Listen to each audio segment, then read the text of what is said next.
মধুবনী, মিষ্টির অর্ডারটা ঠিকঠাক দিয়েছো তো? হ্যাঁ ঠাম্মি, আমি সব অর্ডার দিয়ে দিয়েছি, আপনি চিন্তা করবেন না। যাক, চিন্তা না হলেই ভালো। আজকে সন্ধ্যেবেলা সুরমা যাচ্ছে, যখন তোমার মাথায় হাতুড়ি টুকে টুকে অর্ডার অর্ডার বলবে, তখন দেখো মধুবনী।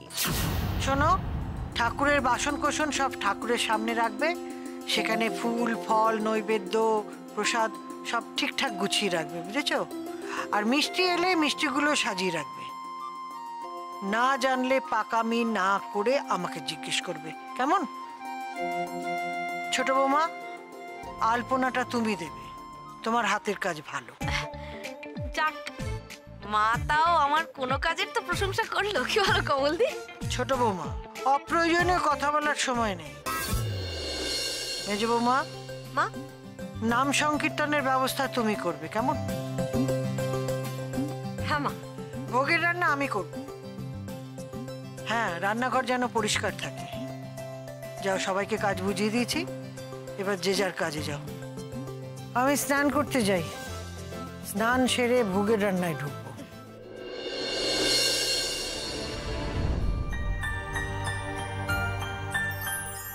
ঠাম্মা স্নান সেরে আসার আগে কিছুটা সময় আছে হাতে, মেয়ের জন্য একটু পোস্তর বড়া বানিয়ে ফেলি। কাল মেয়েটাকে বকেছি, রাতে তো ঘুমিয়েই পড়েছিল, আজ সকালেও তাড়াতাড়ি স্কুলে চলে গেল, ভালো করে ভাব করাই হলো না। পোস্তর বড়া বানিয়ে ওকে সারপ্রাইজ দেবো বড়।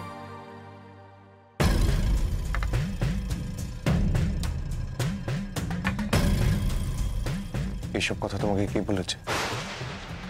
এসব কথা বলে দিতে হয় না, আসলে রক্তের টান তো, না চিনে যায় কোথায়। বলছে আমাদের দেরি হয়ে যাচ্ছে, আমাকে মিহিকে স্কুলে ড্রপ করতে হবে। এটা রাখুন প্লিজ। প্রথম দিনই দিয়ে দিলাম, টোকটা ভালোই লেগেছে। এর জন্যই তো নাটক। না না, ছি, এইটা কি করছেন? আমার যাকে প্রয়োজন ছিল আপনি তো তাকে এনেছেন, এছাড়া আমার কোনো ফেভার চাই না, আমি এতেই খুশি। না না, আমি কোনো ফেভার করছি না। দেখুন, আপনি দুর্গাপুর থেকে এসেছেন ওর জন্য, ওর সঙ্গে দেখা করছেন। এটা রাখুন প্লিজ, না করবেন না। মিহি, চলো। এসো।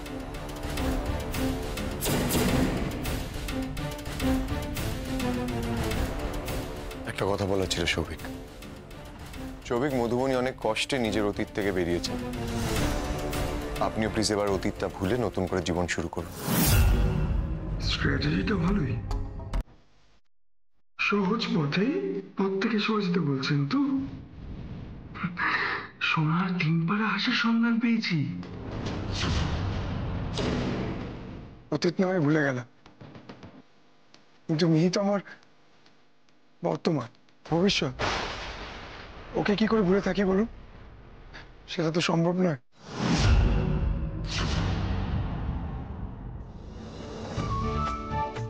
এই তো পোস্তটা ভালো করে ভিজে গেছে, এবার বাটতে হবে।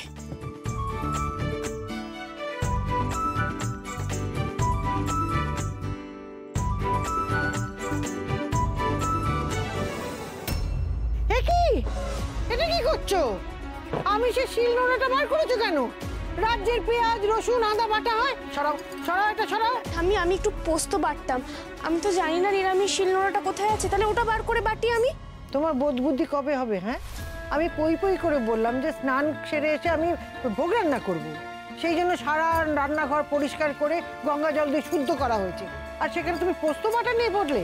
হ্যাঁ, সরাও এটা সরাও। পোস্ত দিয়ে কি করবে? আসলে মিহি পোস্তর বড়া খেতে খুব ভালোবাসে, ওর জন্য একটু বানাতাম আমি। সেটা তো আগে করলে পারতে, এখন তো নিরামিষ শিলনোড়াটা ধরা যাবে না, ওটা আমার লাগবে। আর আমি শিলনোড়াটাকে সরাও সরাও, ওটাও ছোঁয়া যাবে না। তাহলে? আরে বাড়িতে তো অন্য খাবার আছে নাকি? ছানার ডাল না, কুমড়োর ছক্কা, ছোলার ডাল, এসব দিয়ে আজকে খাইয়ে দাও। আমি বলি কি, মেয়েকে অত মাথায় তুলো না, তা বলে ভেবো না যে তোমার মেয়েকে আমি খেতে দিতে চাই বলছি, কারণ এভাবে মেয়ে মানুষ করা যায় না। না না, আমি কেন ভাববো আপনি মিহিকে খেতে দিতে চান না? না ভাবলেই ভালো, আজ ওই দিয়ে খাইয়ে দাও, কাল পোস্তর বড়া করে দেবে, কেমন? আর এই এই পোস্তর বাটিটা সরিয়ে দাও, আর এগুলো সরিয়ে দিয়ে ভালো করে মুছে দিও, কেমন?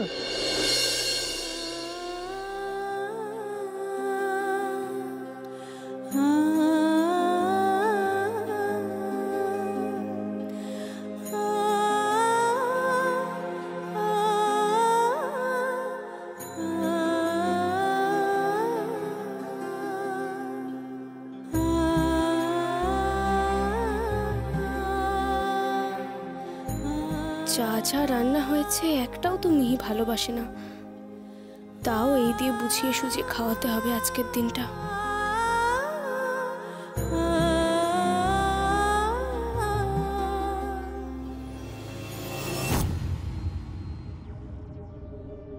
মিহি, তুমি স্কুল থেকে ফিরে গেছো? আমার কিন্তু তোমার জন্য খুব টেনশন হচ্ছিল জানো। তোমাকে আবার কেউ জঙ্গলে ছেড়ে আসেনি তো? এরকম তো হচ্ছে আজকাল জানো।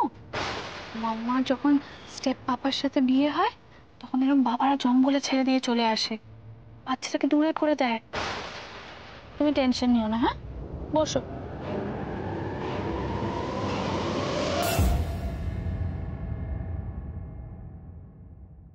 মাম্মা, এই তো শোন আমার স্কুল থেকে চলে এসেছে, চলো হাত মুখ ধুয়ে নেবে, দাও ব্যাগ দাও। না কেন হাত মুখ ধোবো না। মা কেন এরকম নোংরা হাতে বসে থাকবে নাকি? আয়, কি হয়েছে মিহি? তুই তো এরকম জেদ করতিস না, স্কুল থেকে এসে নিজে নিজেই ওয়াশরুমে চলে যেতিস। আজকে ধোবো না হাত মুখ। মিহি এরকম করে না, এসো এসো তুমি। মেয়ে, আজকে আমি তোমার হাত মুখ ধুয়ে দেবো, চলো। মিহি, কি ব্যাপার? রুমি নিজে থেকে মিহির হাত মুখ ধুয়ে দিতে চাইলো, আর মিহিও মানা করলো না।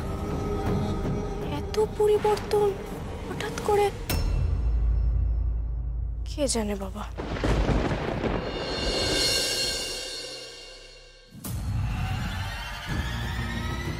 মা, না আমি খাবো না, আমি কুমড়ো খাই না। চানার তরকারিও খেতে ভালো লাগে না। আমি জানি তো মাম্মা। আচ্ছা, আমি কাল তোকে তোর ফেভারিট পোস্তর বড়া বানিয়ে দেবো, প্রমিস। এখন একটু খেয়ে নে মাম্মা। চাই না বস্তুর ওটা, আমি কিছুতেই খাবো না, কিছুতেই না। মাম্মা এরকম করে না। হ্যাঁ, একটু পরেই তো পুজো আরম্ভ হবে, আমাদেরকে তো দেখতে হবে তাই না? কপ কপ করে খেয়ে নাও তো দেখি। কিছুতেই খাবো না, আমি কিছুতেই না। মাম্মা, কোথা থেকে শিখেছো তুমি এগুলো? তুমি থালায় ধাক্কা দিলে, এরকম তো ছিলে না। তুমিও তো এমন ছিলে না মাম্মা। কোথায় কোথায় আমাকে বকো, আগে তো বকলে আদর করতো, কালকে তো তাও করলে না। মাম্মা আমি রিয়েলি সরি, এই তো আমি আদর করে দিচ্ছি। আসো। না আমার আদর চাই না। একটুও ভালোবাসেন না তুমি আমাকে, কেউ ভালোবাসে না আমার। আমি এখানে থাকবো না, আমি আসল পাপার কাছে চলে যাব।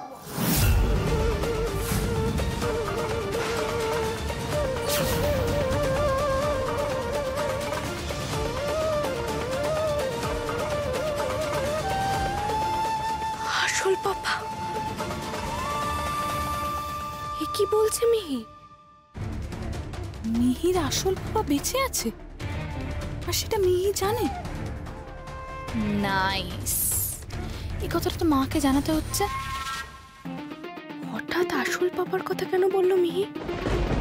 কথাটা মাথায় কি করে এলো ওর? ও কি আমাদের কথা কিছু শুনতে পেরেছে নাকি?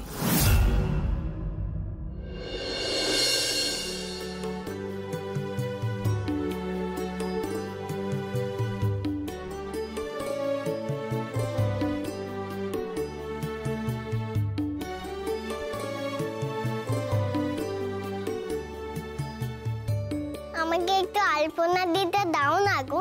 না গো, বাচ্চা মেয়ে ওনাকে আলপনা দেবে? সরে যা, জিনিসটা নষ্ট হয়ে যাবে। এলাস দিদুন ভালো দাদু বলে আমি ওয়ার্ল্ডের বেস্ট আলপনা দিই।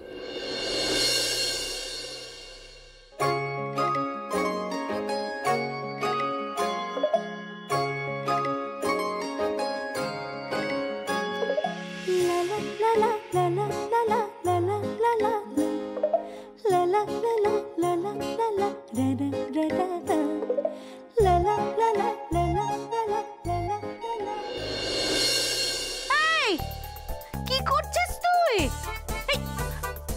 হে ভগবান, এই তোর পৃথিবীর বেস্ট আলপনা। এই মোচ মোচ, এক্ষুনি আমার আলপনাটাকে নষ্ট করবে। মোচ। আমার আলপনাটা খুব ভালো হয়েছে, বুঝবে না? একটা থাবড়ে তোমাকে একদম লাল করে দেবো। বাজাও বাজাও। ছোট বৌমা, তুমি আবার এই বাচ্চাটার পেছনে লেগেছো? 4টে বাজতে চললো, কাজটা শেষ করো। কি করে করবো মা? আমি তো ওই সুন্দর আলপনা দিচ্ছিলাম। দেখুন দেখুন, এখানে এসে আমার থেকে আলপনা ফালপনা নিয়ে নিয়ে কি করছে দেখুন। এ বাবা, কি কাকের ঠ্যাং বকের ঠ্যাং রেখেছে। ছি ছি ছি ছি ছি ছি ছি।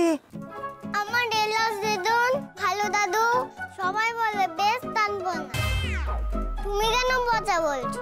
ওই এলাচ, তেজপাতা আর শুকনো লঙ্কা মিলেই তোমার মাথাটা গরম মশলা করে দিয়েছে, একদম খেয়ে নিয়েছে মাথাটা। ছোট বৌমা, মোছো এটা, মোছো। এর সঙ্গে মঙ্গল আমঙ্গল জড়িয়ে আছে, মোছো। হ্যাঁ মা, মুচ্ছি। কেন মুছে দিচ্ছ? বুঝবে না, আমি কত সুন্দর করে আলপনা আঁকলাম। আমি কিন্তু দেখে যাচ্ছি। কি হয়েছে? কি হয়েছে মিহি? মিহি, কি করছো তুমি? দেখো না মাম্মা, আমি একটু আলপনা দিলাম, ছোট সুলতান সব মুছে দিচ্ছিল। মামা, এখন তো তাড়া আছে, অনেক কাজ বাকি। পুজো হয়ে যাক, তারপর তুমি আলপনা দিও। কেন মাম্মা? আমি তো ওই বাড়িতে তাড়াতাড়ি আলপনা দিতাম। পুজোর আগেই তো দিতে হয়। পুজো হয়ে গেলে আর কি হবে দিয়ে? এইটুকু মেয়ের খালি জেদ আর জেদ। হ্যাঁ, আর কিছু বলতে যাও ওর মা বলবে আমার মেয়ে অসুস্থ, সেনসিটিভ, দিতে হয় ধরে দুঘা। মাম্মা, আমি তোমাকে অনেকবার বোঝানোর চেষ্টা করছি, ওই বাড়ি আর এই বাড়ি এক নয়। এখন আলপনা দেওয়া যাবে না। কেন বুঝতে পারছো না তুমি? নিজের ছেলে মানুষ ভেবে সবাই শুধু বকছে। তুমি আমায় বকলে। আমি আর আসবোই না এখানে, আসবোই না এখানে। মিহি, দাঁড়াও, এদিকে অনেক কাজ পড়ে রয়েছে, আদিক্ষেতা করতে বসো না।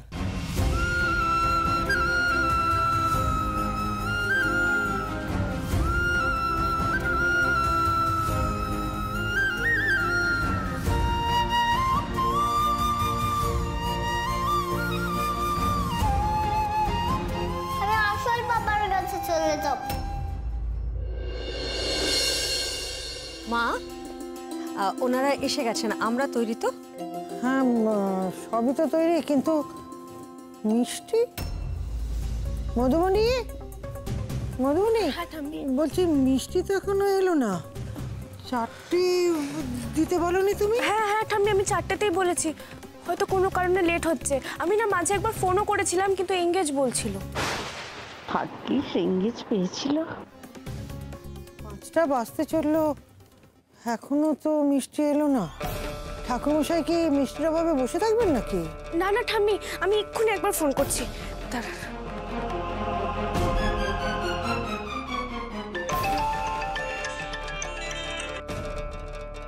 হ্যালো। হ্যালো দাদা, বলছি সেনগুপ্ত বাড়ি থেকে বলছি। ওই যে মিষ্টির অর্ডারটা দেওয়া ছিল, ওটা তো 4টের মধ্যে আসার কথা ছিল দাদা, এখনো তো এলো না। দাঁড়ান দাঁড়ান, সকালেই তো অর্ডারটা ক্যান্সেল করে দিয়েছেন ম্যাডাম। আমরা সেনগুপ্ত বাড়ির জন্য কোনো মিষ্টি বানাইনি তো।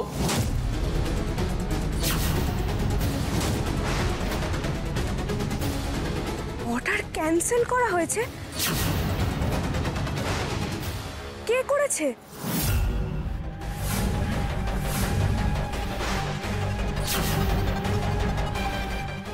কি হয়েছে? হ্যাঁ, কি হয়েছে? এক মিনিট ম্যাডাম। দাদা বলছি, আপনি অন্য কোনো অর্ডারের সঙ্গে গোলাচ্ছেন না তো? আমি কিন্তু সেনগুপ্ত বাড়ি থেকে অর্ডার দিয়েছিলাম। ওই যে 5 কেজি রাবড়ি, 5 কেজি দই, 7টা নরম পাকের সন্দেশ, সাথে তো বিলটাও পাঠাতে বলেছিলাম। মনে পড়ছে না আপনার? মনে পড়লেই বাকি। তোমার 5 কিলো দইয়ে আমি যে 1 ফোঁটা চোনা দিয়ে দিয়েছি মধুবনী, সেটা তো তুমি বুঝতে পারোনি। হ্যাঁ হ্যাঁ, সব মনে পড়ছে, কিন্তু অর্ডারটা দেওয়ার পরই আপনি তো ফোন করে বললেন যে আজকে অনুষ্ঠানটা হচ্ছে না, তাই অর্ডারটা ক্যান্সেল হয়ে যাচ্ছে। না দাদা, আমি তো বলিনি। দেখুন, বাড়ির অন্য কেউ হয়তো বলেছে, এরকমও হতে পারে। বাড়ির অন্য কেউ কেন বলবে দাদা? অনুষ্ঠান তো হচ্ছে। এই যে শোনো, অনেকক্ষণ ধরে নাকি কান্না শুনছি, কি হয়েছে বলবে? দাদা আমি রাখছি। হ্যাঁ ঠাম্মি, আমি আপনার কথা মতো অর্ডার ঠিকঠাকই দিয়েছিলাম, বিশ্বাস করুন, কিন্তু এখন দোকান থেকে বলছে নাকি কেউ অর্ডার ক্যান্সেল করে দিয়েছে।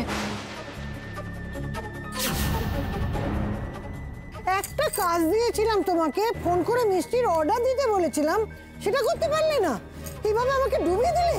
না না ঠাম্মি, আমি একদম ঠিকঠাক অর্ডার দিয়েছিলাম। আমি বুঝতেই পারছি না কে ক্যান্সেল করলো। দোকান থেকে কোনো ভুল হলো না তো? এই চুপ কর তো, অমনি লোকের নামে দোষ চাপাচ্ছে, নিজে সব কুল আর গুল করে। অমৃতা, কেন এত উল্টোপাল্টা কথা বলছো? কোথাও কোনো একটা ভুল ত্রুটি তো হয়েছে। মধুবনী, মধুবনী বাবা, আমাদের বাড়িতে এত বছর ধরে এই পুজোটা হয়, প্রত্যেকবার ওনারা মিষ্টি পাঠান, কখনো কোনো রকম ভুল ত্রুটি তো হয়নি এর আগে। তাহলে আজকে হঠাৎ করে এরকম একটা ভুল ওনারা কি করে ফেলবেন বলো? ভুল ত্রুটি কার হচ্ছে সে তো ভালোই বুঝতে পারছি, আমার পুজোটাই পণ্ড হয়ে গেল। এ বাবা না না ঠাম্মি, আমি আরেকবার ওই দোকানদারকে ফোন করছি, যদি ডেলিভারি দিতে পারে।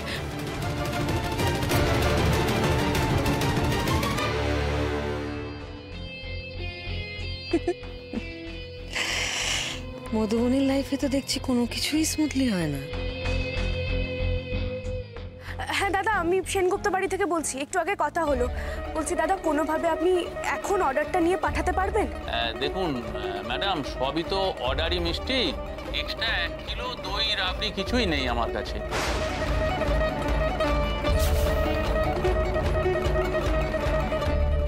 রিক, তুমি একটু যাও না গো, মিষ্টির দোকানে গিয়ে দেখো না একটু মিষ্টি পাও কিনা, ওই দই রাবড়ি আর নরম পাকের সন্দেশ। সে কি মিষ্টি এখনো আসেনি কেন? আমি সব পরে বলবো ছোটকা, আপনারা একটু প্লিজ যাও না। হ্যাঁ যাচ্ছি, চল।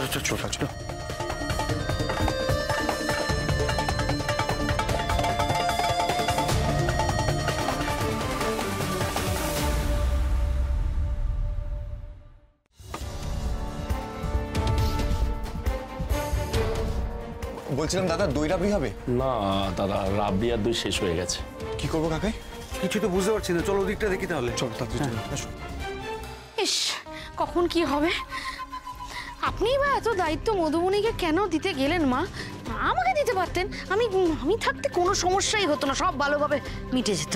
এরকম একটা ক্রাইসিস মোমেন্টে কি হতে পারতো, কি হলো না, এসব নিয়ে কেন আলোচনা হচ্ছে আমি তো বুঝতেই পারছি। এক্স্যাক্টলি, তার থেকে তো হিমুকে একটা ফোন করলে হয়। আমি রিককে ফোন করছি একটা। রে, এই দোকানটাও তো ঝাঁপ ফেলে দিয়েছে, নিঘাত মিষ্টি শেষ, বাড়িতেও পুজো আছে হয়তো, চ ওই দিকটা একটু দেখি। কি হলো রে? 1 সেকেন্ড, ফোন। মধুবনী। ও ধর। হ্যাঁ বলো। হ্যাঁ, দই রাবড়ি কিছু পেলে তুমি? না মধুবনী, কোথাও অত অ্যামাউন্টের দই রাবড়ি কোথাও কিছুই নেই। ভাগ করে বিভিন্ন দোকান থেকে আনা যেত না? বেশিরভাগ দোকানে 100-200 গ্রাম করে তলা নিতে পড়ে আছে, তাই তো অত বড় কোয়ান্টিটি হবে না। আর বেশিরভাগ দোকান বন্ধ, আমরা অন্তত 10-12 জায়গায় দেখেছি। তাহলে আর কি, এবছরে নিয়ম ভাঙবে? এতদিন যা দিয়ে পুজো করা হয়েছে সেটা হবে না? আরে বাবা, আমি তো তোমাকে বাড়িতে পরিশ্রম করে মিষ্টি বানাতে বলিনি, সামান্য একটা মিষ্টি দোকানে অর্ডার দিতে বলেছিলাম, সেটাও তুমি। আমি বাড়িতে বানাবো মিষ্টি।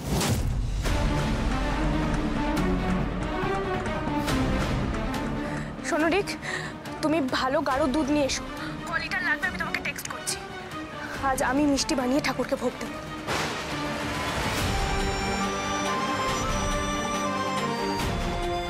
মধুবনী নাকি বাড়িতে মিষ্টি বানাবে, আমাদের গাঢ় দুধ নিয়ে যেতে হবে বাড়িতে।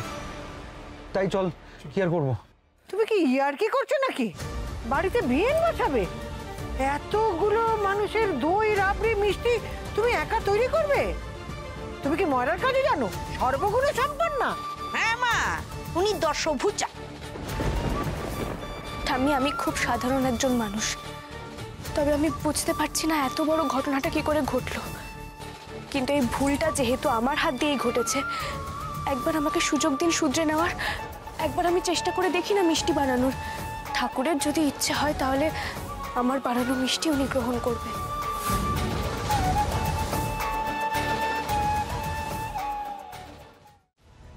মধুবনী, এই যে দুধ। আচ্ছা, চা করবে সাবধানে করবে, আর কিছু লাগলে আমাকে ডাকবে, ওকে? আমি ওই দিকটা দেখছি। আগে দইটা পেতে নি, এটা সব থেকে বেশি সময় লাগবে। 5 কেজি দই কোনোদিন পেতেছো? আদৌ বাড়িতে দই কোনোদিন পেতেছো? যে করবে কে জানে বাবা। শোনো, এটা আমার রাধাকৃষ্ণের ভোগের রান্না, ছেলে খেলা নয়। ঠাম্মি, মিহিরটা সুগার, আমি ওর জন্য রোজ টক দই পাততাম। ও তাহলে তো তুমি জানোই যে দই পাততে কতক্ষণ সময় লাগে। আজ আর দই জমবে না বাবা। আর একটু পরে পুজো শুরু হবে, এদিকে লিটার লিটার দুধ নিয়ে কি করছে কে জানে বাবা। চিন্তা করবেন না ঠাম্মি, এই গাঢ় দুধে দই তাড়াতাড়ি জমে যাবে ঠাম্মি। আর আমি কিছুটা দম্বল তুলে রেখেছিলাম পরিষ্কার পাত্রে, ওটা এঁটো নয়, ওটা দিয়ে হয়ে যাবে।